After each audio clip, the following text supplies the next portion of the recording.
cameras didn't record anything, but I know someone was there. Everything started getting weird the moment the storm hit. Alex, was the night shift nurse at an old hospital, part of which had been abandoned for years. One of those hospitals where it felt like every corner had a tragic memory. That night, the wind pounded violently against the windows.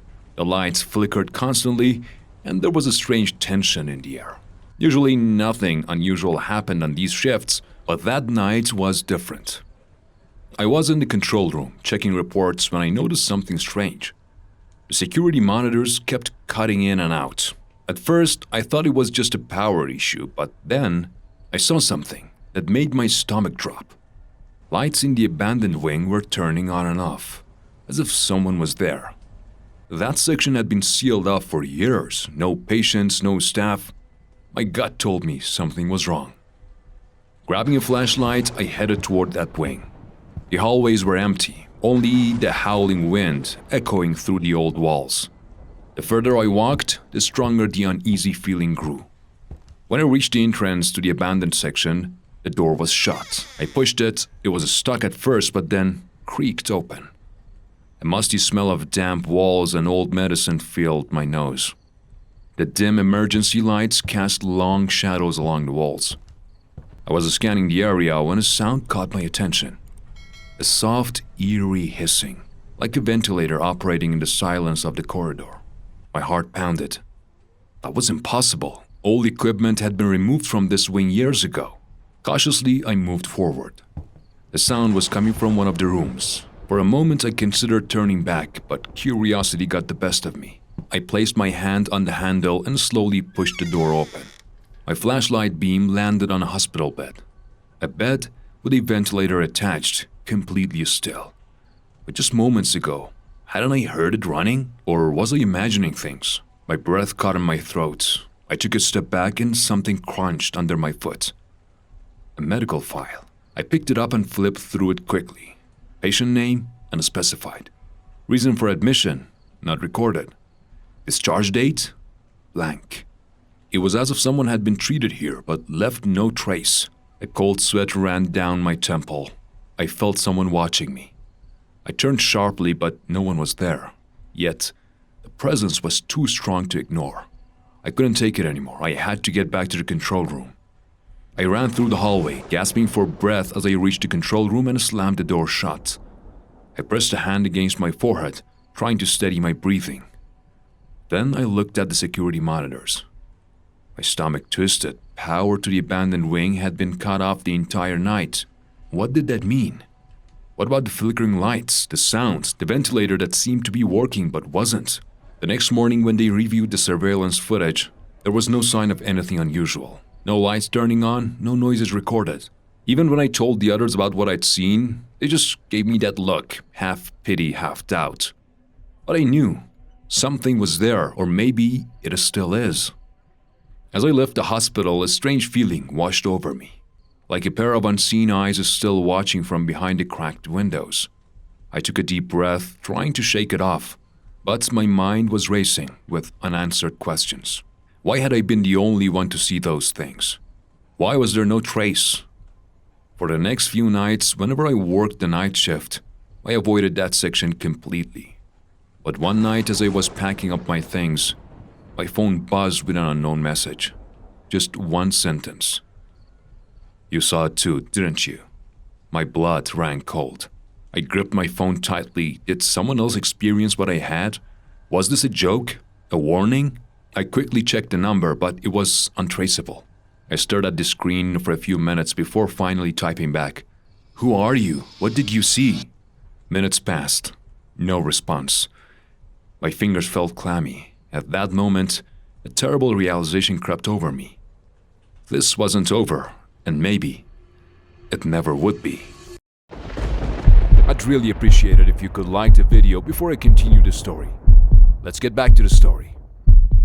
Wet footprints on the floor, a half-open door, and then eerie silence.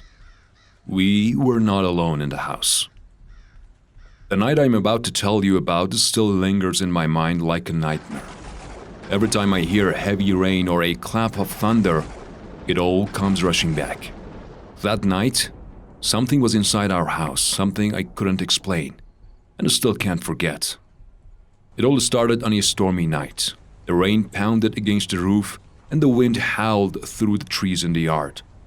Lightning flashed across the sky every few minutes, casting eerie shadows on the walls. Inside, my wife Elizabeth, our two children, Michael and Sophia, and I sat together, trying to ignore the raging storm outside. The television was on, but each time lightning struck, the screen flickered and distorted. There was an unsettling feeling in the air, as if something was about to happen. At around 11 o'clock, the power suddenly went out. Darkness swallowed the entire house. Only the dim glow of the streetlights seeped in through the windows. "I hope it comes back soon," Elizabeth murmured anxiously. I turned on my phone's flashlight and called the kids to stay close. Michael, always braver than his age, asked, "Dad, why are the streetlights still on? I thought the power was out." He was right. That was the first thing that unsettled us. Why was it only our house that had gone dark? The sound of rain pelting the windows made the atmosphere even more ominous. Then, suddenly, a faint noise came from the backyard. A rustling, like footsteps on wet grass. At first I thought it was just the wind, but then the sound became clearer, more deliberate. Someone was out there. Elizabeth tensed. "Jason, go check." I grabbed the flashlight and cautiously stepped toward the back window. Raindrops slid down the glass, blurring my view of the outside. While lightning flashed for a brief second, everything lit up, and that's when I saw it. The shadow stood behind the window, not clearly visible, but definitely there. My heart pounded. I quickly aimed the flashlight at the spot, but there was nothing. Just darkness and the relentless sound of the storm. Elizabeth's voice trembled behind me. "What did you see?" I didn't want to scare her. Probably just a reflection of a tree. I lied. But I didn't believe it myself. I still felt something lurking outside, and soon I realized the real danger wasn't out there. It was inside. Minutes later, a new sound echoed through the house. A slow dragging noise like something sliding across the kitchen floor. With my flashlight raised, I stepped toward the kitchen. Everything seemed in place, except for one thing. The back door was slightly open, but I was certain I had locked it. A cold sweat formed on my forehead. I didn't know whether to shut the door or check who had come in.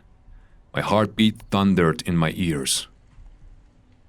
When another bolt of lightning lit up the room, I saw something I will never forget. Wet footprints on the kitchen floor. But the terrifying part wasn't that they were there. The terrifying part was that they only led inward. There were no footprints leading out. I swallowed hard and turned back, my breath unsteady. I needed to warn the others, but when I stepped into the living room, I saw Elizabeth and the kids staring behind me, their faces pale with fear. For a moment, I didn't want to turn around, but I had to. Slowly, I lifted the flashlight. Nothing, just shifting shadows cast by the storm. But the feeling of something lurking in the house never faded. I quickly locked the door and told Elizabeth that no one had come in, though I hardly believed my own words. In that dark, stormy night, something inside me whispered that we were not alone. We spent the rest of the night huddled in the living room.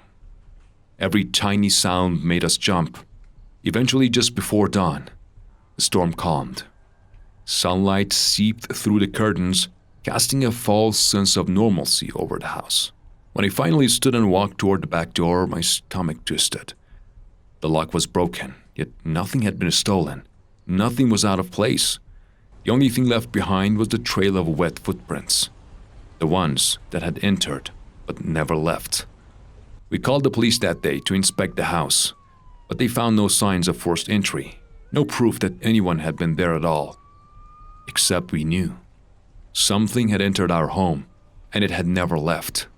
Even now, whenever it rains, whenever thunder shakes the sky, I can't shake the feeling that the night isn't really over.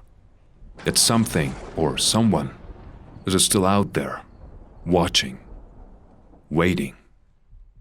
How did you feel after hearing this story? Let me know in the comments.